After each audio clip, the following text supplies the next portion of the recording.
Chapter 2. Jade, you look stunning, Nolan complimented as I slipped into the passenger seat of his car. A Bugatti? Well done, Mr. Sharpe, I said, taking in the interior of my best friend's car. Yup, I'm living the life, Jade. I'm living the life, I chuckled. What's the plan for today? I asked, heading onto the freeway. Today, I will attend their brunch and see how everyone's doing. And you're going to upload that video of his son, Timothy, doing drugs at the strip club. Play it when they're displaying the video from the sponsors. He nodded. Got it. I can't believe Timothy has grown into a party animal. I mumbled. Nolan chuckled. He's just being rebellious because Daddy is forcing him to take over and he doesn't want to. I hummed. Shame. He better enjoy it for the limited time he has. Why don't you just take out the father? My head snapped in Nolan's direction. No, I won't be satisfied until all three of them are dead. He frowned. Are you rethinking this, Nolan? I asked, getting irritated. No, it's just that. Why not take down the Empire and kill Oswald? Leave the wife and son to suffer. I looked straight ahead. I'll think about it. Let's just focus on making a grand entrance today. Remember, I'm not Jade Livingston while I'm around here and around people. I'm Charlotte Sims. I had made a couple of changes to my appearance over the years. I didn't want to be recognizable at all. Nolan pulled into the parking lot, and we unbuckled our seat belts to exit his car. You ready? I nodded and hooked my arm to his as we made our way to the entrance. Welcome to the Fuego's summer brunch of benefits. May I have your names, please? The young lady with a clipboard greeted us. Nolan Sharpe and my plus one, Miss Charlotte Sims. She scanned the list before her and clicked her tongue. Again, welcome and have a great afternoon. We thanked her, then walked onto the huge patio on the decorated lawn. The team who put this together did a great job. Nolan, I heard a familiar voice behind us. My blood ran cold, and I froze. Mr. Fuego, Nolan greeted him. He's aged, but it did him well, piercing blue eyes to complement his ashy gray hair. And who is this? His attention turned to me. This is my best friend, Charlotte. She's a nutrition psychologist, just opened an office in the Hamptons. I decided to start playing my part. Nolan, I can introduce myself, I said, laughing.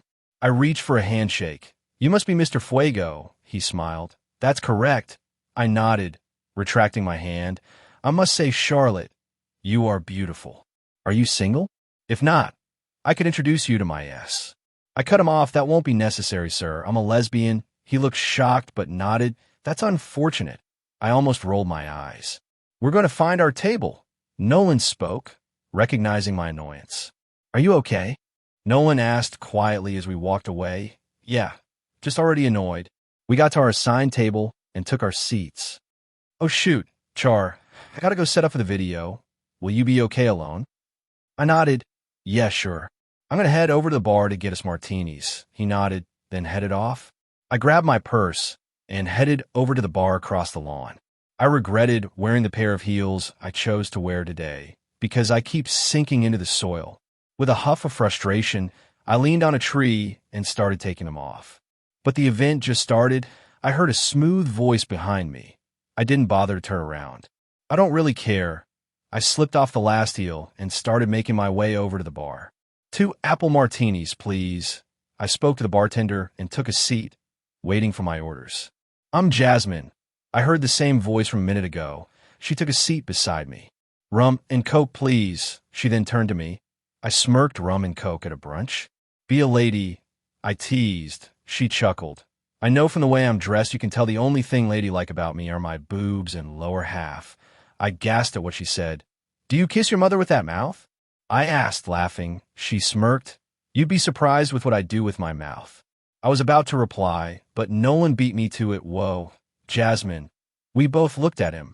Hey, Nolan, Jasmine greeted, dapping him. You know each other? I asked.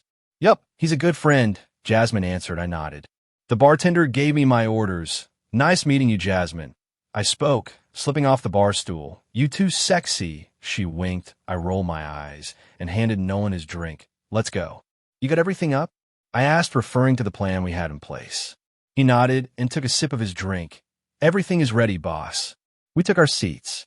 Ladies and gentlemen, today I want to welcome you all to our 5th annual benefits brunch. Oswald announced. Everyone started clapping. My beautiful wife and I, along with our son, are grateful for the generous donations from you all, but a very special thank you to our sponsors. We will now play a video acknowledging our sponsors. I turned to look at Nolan, who was already on his phone to control whatever. What about the laptop?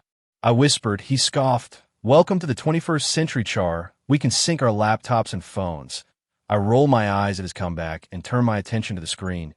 They were on their second sponsor. There was a glitch, and then footage of Timothy's wild lifestyle started showing. A satisfied smirk made its way onto my face as I saw Oswald's face shift from happiness to horror. To the Fuegos, image is everything. Turn this off, he shouted. Timothy had already made his way off the podium.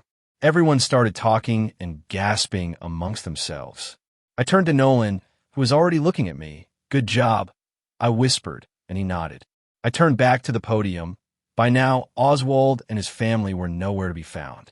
I took a sip of my drink as the thrill of satisfaction ran through me.